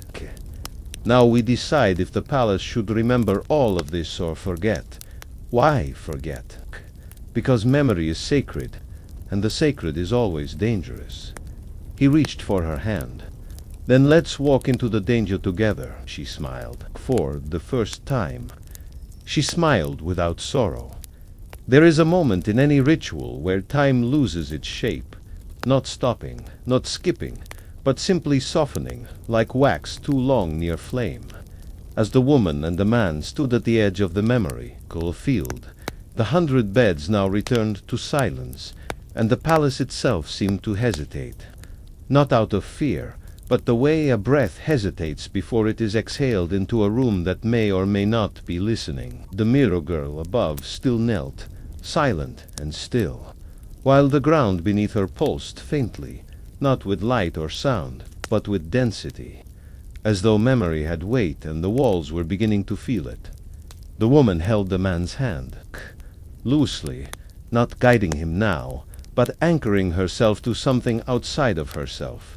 Her robe shimmered with every breath, the threads of layered veils that made up its cloth shifting into new shapes with each step she considered taking. "The palace must choose," she whispered. The man looked at her. "How?" She walked slowly, toward a wall that had not been there before, smooth and blank like the skin of a fruit that had never been bitten. She raised her hand and drew a circle on it with her finger not carved, not marked, but traced. The wall responded not by opening, but by answering. A hum, low and wide, filled the chamber, and the wall began to speak. Not in words, but in temperature. The air grew warmer where agreement lived, cooler where refusal lingered. "It remembers," she said, "but it does not yet know if it wants to carry." The man took a step closer. "Then what do we do?" "We offer it a shape," she said, "and let it decide." She placed her hand to her chest and slowly removed from within her robe a thread silver, long, shimmering like a strand of hair dipped in starlight. "This," she said, "is fate, the pattern of the story as I've carried it." The man stepped forward and did the same. From beneath his ribs, he drew out a second thread darker, like graphite and dust. "This is what it felt like to follow it," he said. Together they twined the two threads into one. The threads resisted at first, then braided easily as cool, if they'd done it once before in a time no one had kept.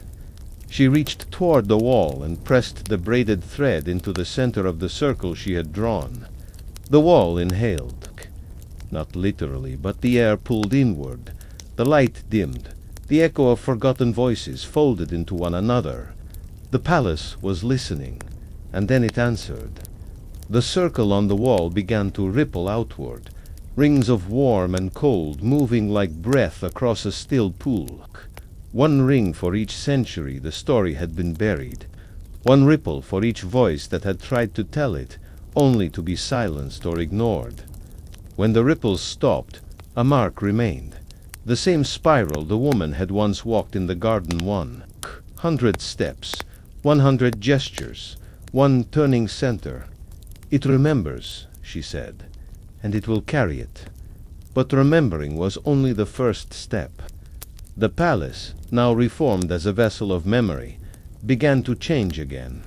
Its stone turned softer, absorbing light rather than reflecting it. Its pillars leaned inward, as if embracing something fragile. The floors grew warmer underfoot, and far away, in the rooms once reserved for storage and punishment, blossoms began to grow from the cracks in the floor. Each blossom is shaped like a fingertip. "Now it begins," the man said. "Now it begins," she agreed. They walked back up from the memory chamber, past the beds, now empty but not erased, past the girl in the mirror who opened her eyes and smiled but said nothing, past the lake that no longer glowed but now reflected a sky finally free of the thread.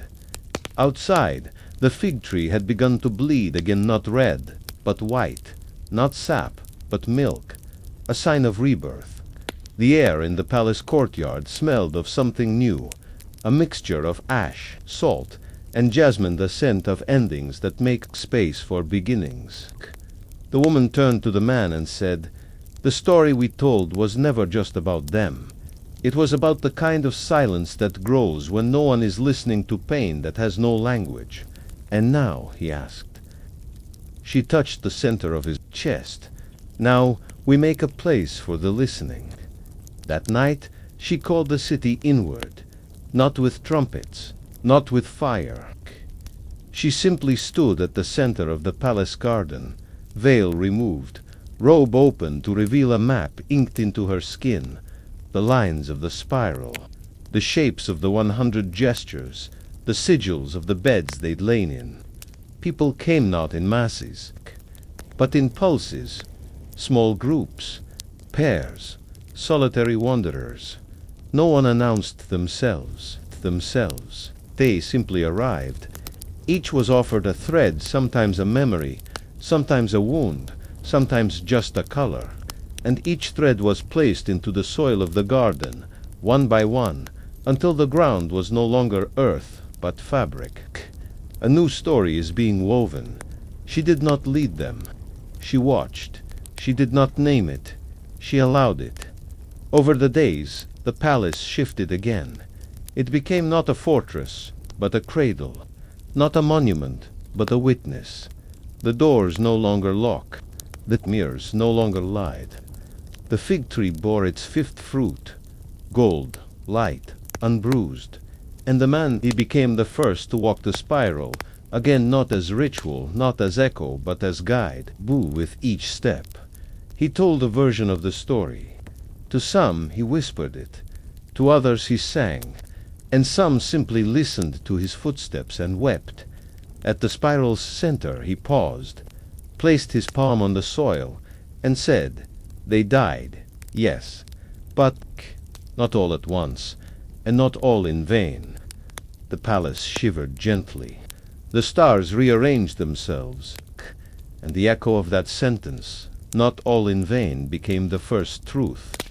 The walls had spoken aloud since the story had been buried. There is a peculiar texture to spaces that begin to remember themselves, not the crisp certainty of fact, but the soft, layered murmur of story, regret, and slow repair. In the days that followed the reopening of the spiral, the palace no longer behaved like stone. Its surfaces warmed as if holding breath. Its walls whispered even when no one walked. It creaked not from weight but from effort, like someone learning how to move again after a long sleep. The spiral had become more than a path. It was now a living gesture, a pattern people followed not to worship but to understand. And each day, new ones came, some barefoot, some bearing candles, some holding small objects, a feather, a ring, a name scrawled on torn cloth. None of them spoke as they entered. They didn't need to. The spiral did not ask for confession. It asked only for presence. The man, once unnamed, now walked the path 3 times a day, never repeating the story quite the same. 2 children, he told it as a song. 2 widows, as a murmur. To the dying, as a quiet tug on the sleeve. The woman remained mostly unseen, but never absent. She could be felt in the way the breeze shifted just before someone turned a corner, in the way the fig tree dropped its 6th fruit, gray and smooth and humming with tiny vibrations, in the way the palace's corners no longer gathered cobwebs but folded themselves open like books ready to be read. Deep inside the palace, beneath the chamber where the mirror had once been, something began to grow. Not a plant, not a root, a pulse, a new chamber, shaped not by architects, but by consensus. Its walls were lined with thousands of threads, each one woven from a story left unfinished, a silence finally voiced, a gesture caught mid-air before it fell. These threads did not dangle. They formed a tapestry, constantly shifting, an ever-changing image of all those who had once entered the woman's chamber, not as corpses, not as victims, but as truths that history had flinched away from. She entered this chamber once a day, not to pray, not to remember, to listen. She would stand still in the center, eyes closed, and let the tapestry speak to her. Some days, it told her of the man who had kissed her hand before he was led away. Other days, it replayed the soft laugh of the youngest, who had tried to make her smile by wearing his sandals backward, and sometimes it wept. The threads would grow wet, heavy, sobbing silently into themselves until she placed a single breath among them and stilled the sorrow. She did not try to stop the grief. She allowed it to complete its arc. She had learned that grief was not dangerous. It was only unfinished love. Tictor, the girl who had once guarded the mirror, now tended to the threads. She no longer knelt. She walked freely, barefoot across the thread chamber, tying new arrivals into the fabric. People had begun leaving fragments, buttons, letters, petals, broken coins near the spiral's entrance. And the girl, whose name no one knew but whose presence no one questioned, would collect them gently and ask each one, "What were you not allowed to say?" And from each object a story would rise, not spoken, but offered, like steam from warm tea. She would catch it, fold it into a thread, and add it to the wall. In this way, the palace became something else entirely, not a tomb, not a temple, not a ruin, a vessel, a place where the untold could live without fear, where death was not the end, but a comma in a longer sentence. The man began teaching others to walk the spiral not as reenactment, but as restoration. Walk as if each step remembers someone, he would say. Walk as if their breath still lingers in the dust. Some would cry before reaching the scepter, some would laugh unexpectedly, as if some long-forgotten joy had been startled awake. Some would kneel and simply rest their palms on the earth, whispering nothing at all, and the earth would whisper back.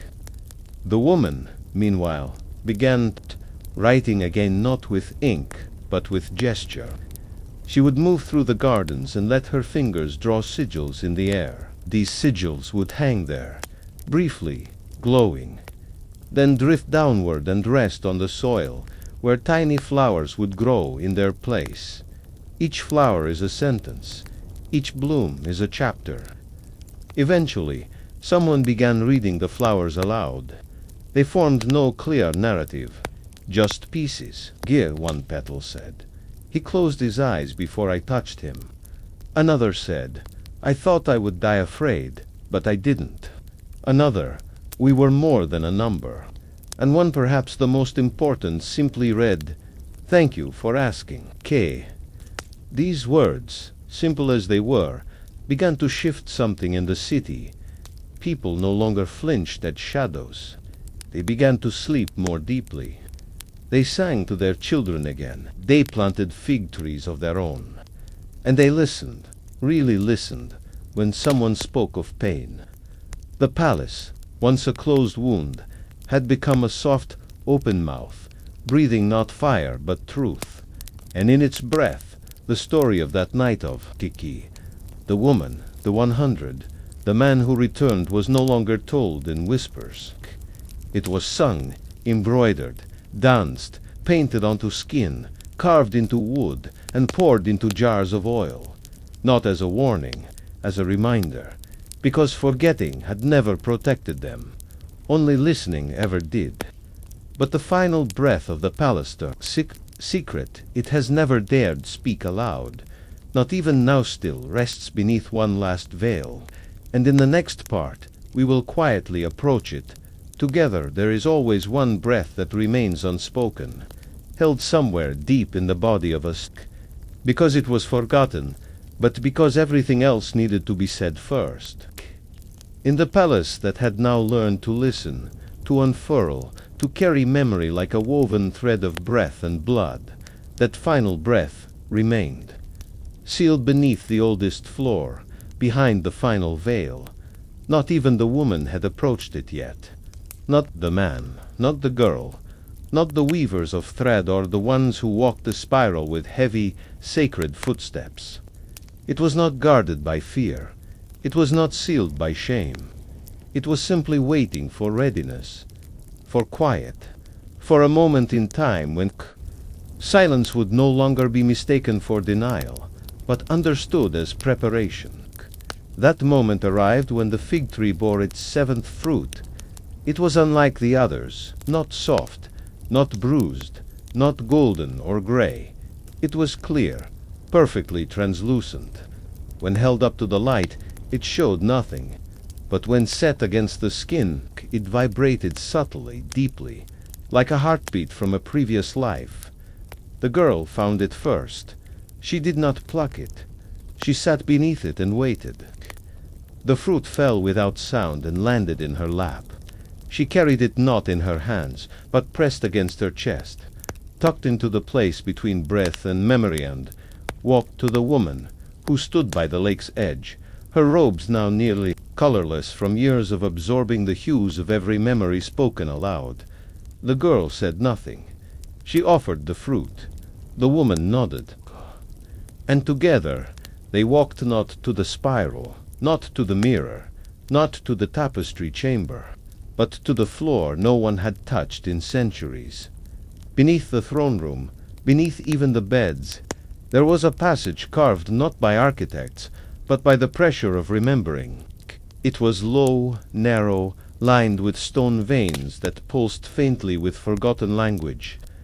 As they entered, the air grew thick, not stale, not choking, thick like oil, like truth before it becomes shareable. The man followed, not because he had been summoned, but because the silence had reached into him and asked him to bear witness again. He said nothing. None of them spoke. Language was no longer necessary. They reached the final veil. It was not made of fabric or light. It was made of time, threads of years woven into a shimmer of possibility. It hung there, motionless, waiting. The woman stepped forward and raised a clear fruit. The veil shimmered, one thread at a time. It loosened itself, unfolding not down but inward, like a blossom unsure of daylight. And behind it a chamber, small, round, not a throne room, not a ritual space, a room shaped like a breath. At its center, a cradle. Inside the cradle, something curled, not a body, not a child, a breath, visible, trembling, a piece of her that had never exhaled. The woman stepped forward. The breath pulsed. It recognized her. It had been waiting since the first night, since the first touch, since the first lie told about what happened. She placed the clear fruit beside it. The fruit cracked open. From within, no seed, no pulp, just a sound. The sound of a door closing gently.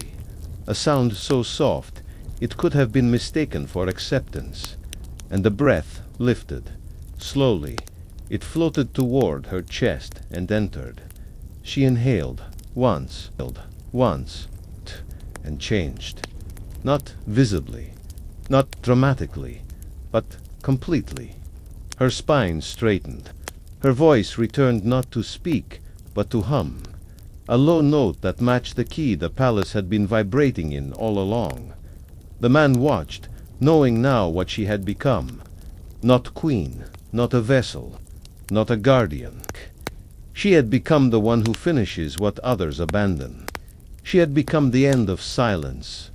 And the girl, still watching, smiled, not out of joy, out of understanding, because the breath that had waited was not hers to keep. It had only needed to be heard. Outside, the city shifted again, but this time not in upheaval, in softness, Markets slowed. Lovers held each other longer. Elders began telling stories they had long considered too painful to revisit. One child, sitting at the foot of the spiral, began carving the story into claynut as tragedy, not as legend, but as inheritance. And the palace, for the first time, in its long, layered life, relaxed. The walls sighed. The floors exhaled. The air cleared, care. And in the farthest corner, where cracked bricks met forgotten moss, a door appeared, small, wooden, barely noticeable. When someone opened it, they found a simple room. Inside a bed. One bed. No echo, no veil, no gesture. Just space. The kind of space that welcomes what's next. The woman returned to the garden. Her robe now glowed faintly, a shimmer not of fabric, but of completion. She sat beneath the fig tree. The man joined her. So did the girl. They said nothing. The fruit above them pulsed gently, and the palace, having released its last breath, held its silence not as a weight but as a gift. But in every story, even one told so slowly, so carefully, there is still one gesture left to make. And in the final part, we will walk quietly toward it together. Some stories do not end with a door closing or a curtain falling. They end with something more delicate, the placement of a hand on a table, the stilling of a spiral, the kind of quiet that is not silence but completion.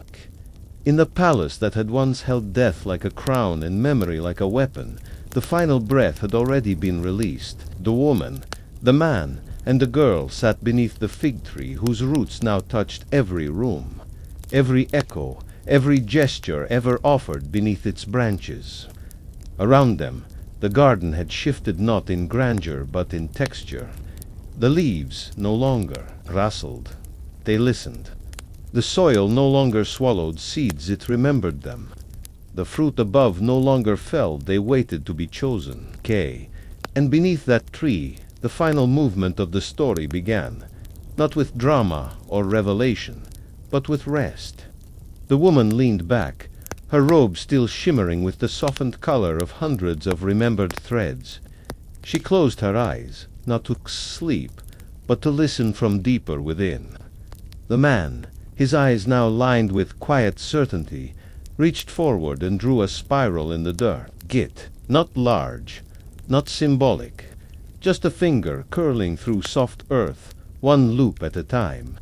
With each motion he whispered a name not out loud, not in any language but into the breath between the loops, gifting the earth the story of each man, who had once been called a slave but had, by the end, become something far more sacred, a witness.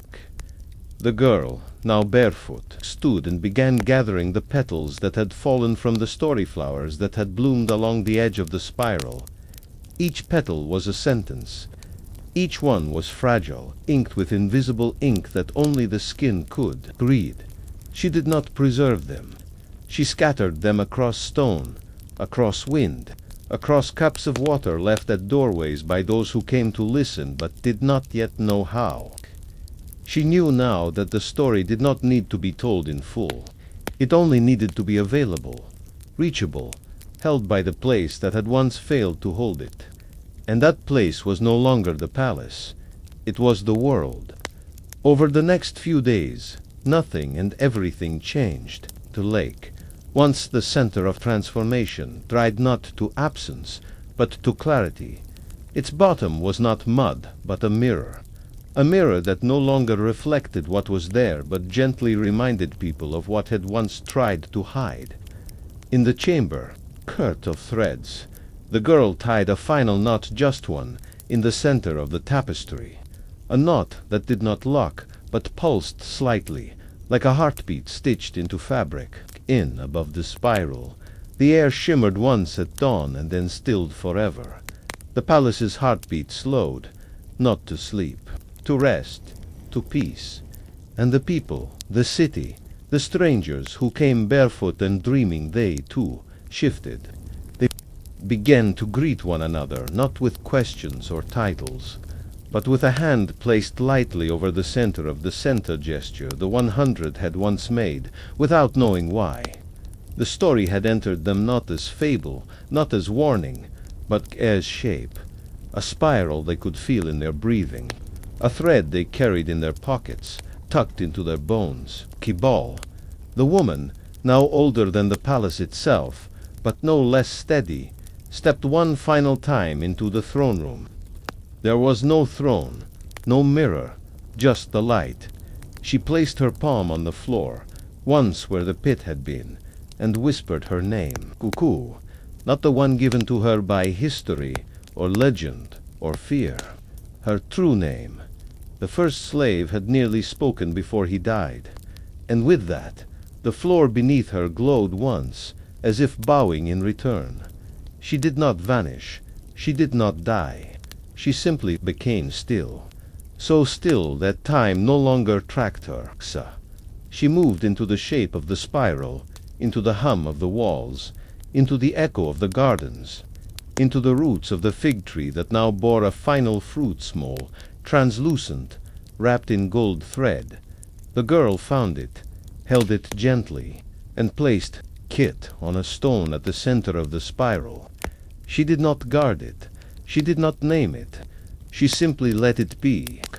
And as the man walked one final time around the spiral step by step, breath by breath he reached the center, bowed not to her, but to the space she had made. The space that had once been filled with silence, fear, forgetting.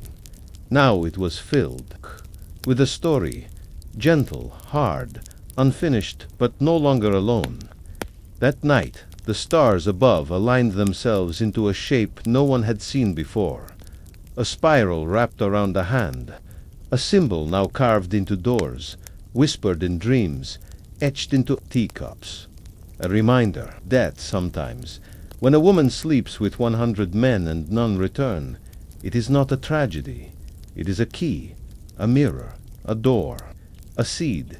And if we listen not for the scream, not for the myth, but for the breath, we may find that nothing ever died. It only waited for us to ask the right question. Now the palace waits no longer. Now the story lives. After the story ends, after the final veil dissolves, after the last breath is exhaled, and the dust of memory has settled into the seams of stone, something else begins. Not loudly, not in the ceremony. It begins in the small and unnoticed, in the way a window opens slightly sooner at dawn, in the way strangers speak more slowly to one another, in the way a hand hovers just a second longer before touching. The palace, now no longer a monument, but a memory that listens, had become a landscape of sacred ordinariness. Its chambers did not close. They softened. Its doors did not seal. They leaned, slightly ajar, allowing wind and voices to pass freely as if the building itself had stopped fearing interruption. And while the woman had faded into the shape of silence, into the spiral and stone, her presence had not vanished. She had become a gesture, rhythm, habit. She had become the way water was poured with 2 hands instead of 1, the way shadows bent more gently against walls at dusk. In the mornings, the girl would sweep the petals from the story flowers that grew wherever someone had once remembered aloud. She did not collect them anymore. She simply let them fall, let them blow into cracks and corners, because she knew, now that stories were never truly gathered, they only passed through us. The man still walked the spiral, but now he walked it with others, not as a guide or a priest or a keeper, as a reminder. People began to walk beside him, not asking questions, not repeating legends, but breathing in time with him. Spira, once a map of trauma, had become a hymn. One child who had never heard the story walked the full circle and then sat in the center, utterly still.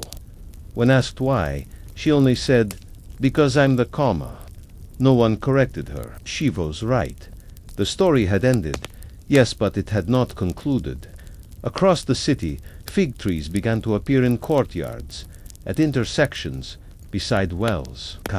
Not because they were planted, because something beneath the soil now remembered how to grow them, and each tree bore a single fruit always the same, pale, small, and smooth as silence. The people did not eat them. They wore them, tucked into cloth, held in palms, placed on altars with no names. The fig had become not a symbol of loss, but of invitation, to listen, to sit, to return. And return they did. Not to the old palace it no longer belonged to a single name or story, but to the space it had made possible.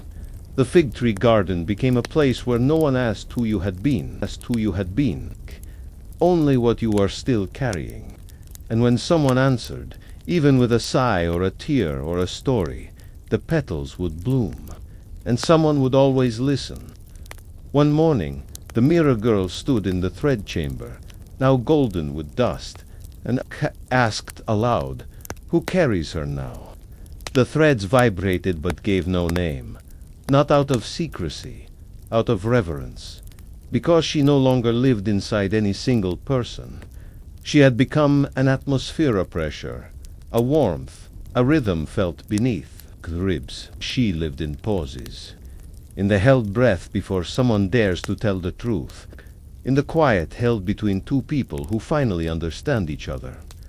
Her story, once wrapped in scandal, blood, myth, and shame, now returned to its true form. A room where people could sit with what they weren't allowed to say. The man, aging now but still sharpied, began building benches in the courtyard. He carved no names into them, only the spiral, only the gesture. One morning, he awoke and found 100 cups placed in a perfect ring round the tree. No one knew who had placed them. Some were wooden, some were bronze, some were clay, but each bore the fingerprint of a different life. The man poured water into one, sat down, and waited. One by one, people arrived. Each picked a cup, sat beside him. Some drank, some held theirs close, some left theirs untouched, but all remained silent, not in discomfort but in presence. The woman's spiral had become a place where nothing had to be explained. It only had to be endured together. One visitor placed a single black feather beside their cup. Another placed with a cracked tooth. Another placed a broken mirror no larger than a coin. These were not offerings. They were acknowledgments. Each object said, "I've been carrying this, and now you can see it too." At night, people began lighting candles not to honor her but to keep one another warm. Her breath, once confined to a body, now moved between them as wind, as song, as hush. And the girl, grown now but still soft in her movements, would sometimes enter the garden at night and place her ear to the roots of the fig tree, listening, always listening. And sometimes she would smile, because underneath the soil, the roots whispered in a voice she recognized. Not hers, not the man's, not even the woman's alone, but a collective murmur made from 100 remembered breaths. And now, as the last light of the final fruit dimmed, the palace did not sigh or shimmer. It simply remained, still, honest, unafraid. And so, in the place where 100 men once entered and none returned, there is now a different story being told. One not about how they died, but about how they were finally heard. And you, who have listened this far, now carry them, too, not in mourning, in stillness, not as a myth, as a shape. You are part of the spiral now. You are part of what refuses to vanish. And what's left? Only one last gesture. Perhaps your eyes are already closed. Perhaps you are drifting somewhere between breath and forgetting, the story folded softly inside. Your chest, like a secret that no longer needs to be hidden. If you are still awake, then know this. What we've just wandered through was not merely a tale of a woman and 100 slaves. It was something more layered. more silent, more enduring. It was a spiral, and like all spirals, it never ends. Where it began, the palace no longer calls itself a palace. It is simply a place now, a stillness that people visit not to marvel, not to fear, but to rest. Its stones are warm, its shadows are soft. The lake is a garden. The mirror is gone. In its place, still water, where people come not to see their reflection, but to remember who they no longer need to be. The thread chamber hums only when someone enters with a story trembling behind their ribs. The tapestry no longer shifts wildly, it breathes. It rests. And when you stand before it, you feel it not as an image but as pressure on the chest, like someone placing their hand gently over your heart and saying, "Yes, that happened, and it matters." The girl, who has become a woman now, is the one who lights the candles each evening. She walks barefoot along the spiral, not because she must, but because the rhythm steadies her bones. She sings no songs. Her silence is enough. Children play in the courtyard where once blood had soaked the stones. They draw spirals in dust, not knowing their origin, only that they feel good to trace. One child asked, "Is this where the woman with the many dreams lived?" And no one corrected her. Because yes, she had dreams, not nightmares. Even the night of the 100 was not a horror but a turning. A ritual she did not choose but ultimately transformed. The man no longer walks the spiral. His bones are cold, but he sits at the edge each day, eyes closed, remembering the moment the first breath shifted. He does not speak often. When he does, it is always a question, "And what will you leave behind?" No one rushes to answer. They think, they stay, they sit. That is the difference now. In the city beyond, life has quieted, not stilled, but softened. Markets speak in low tones. Bells chime with hesitation, as if checking to see if they are needed. Doors are left open. Figs are placed in the center of tables, never eaten, always touched. A woman once came with a broken bowl and asked if she could leave it at the center of the spiral. "Of course," the girl said. "Everything cracked holds water differently." Another man brought a string of teeth he had worn for decades and simply dropped them on the soil. No words, just a sigh, and the earth welcomed it. Over time, the 100 became 1,000, not in body and echo. People who had never seen the palace felt it inside them, in the way they paused before hurting someone, in the way they touched their skin with reverence, in the way they forgave things that had no apology. Xeets, the woman, the one who began it all, is everywhere and nowhere. Some say she still lives beneath the fig tree. Others say she is the fig. Some swear she is the pause in the last breath of every story told too late. But most no longer need to. No. They only need to remember the shape she made. Not with her body. With her choices. Her refusal to vanish. Her insistence that what was done in silence must be answered in the presence. That every story, no matter how shrouded in blood and forgetting, must be held gently until it blooms. And so, here we are, at the final loop of the spiral, not the end, never the end, only a pause, a breath, a space where your silence now belongs. Maybe you, to carry something moment never voiced, a story you thought unworthy, a memory bruised by shame or absence. This spiral is yours now. This garden, this listening. If your eyes are closed, may your dreams spiral gently through what was once hidden. If you are awake, let your breath move slowly. Each inhale, a remembering. Each exhale, a release. You are the story now. You are the spiral.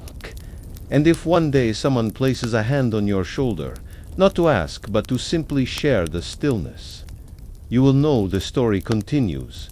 Not as echo, not as myth, but as the quiet truth we choose to carry. So rest now, or stay, or return. We are always here, in the hush, in the fig's shadow, in the place where the 100 slept and finally woke up